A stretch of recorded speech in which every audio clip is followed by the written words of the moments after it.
mbokk yi mu ngi noonu comme ni ngeen ko déggee mu nekk réaction bu am solo bi nga xam ne kii di Sa Ndiogou daan na koy amal jëmale ko si kii nga xam ne nag moo di Pape Djibril Fall taxawaay bi nga xam ne jamono bii mu ngi koy taxawee moom nag mu ngi koy woo te ñun tamit ñu ngi koy woo sénégalais ñu ngi koy woo pour mu dellu ginnaaw bu mënee wax ngir lu jëmale Sénégal kanam mu nekk si te ñu bàyyi nag gouvernement bi ñu daal di liggéey ñu doxal te gëm yàlla xam ne nag jamono bii ñoom la suñu borom fal ñu leen war a bàyyi ñu liggéey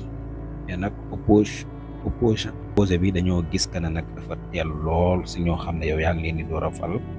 ñu commencé di liggéey dafa guñ dara nga bëgg a commencé nag di leen gàllankoor lool nag dafay xaw a nekk lu doy waar. mooy noonu moom Bougane Gueye Dany sax nga xam ne moom bii moom la doon jàppale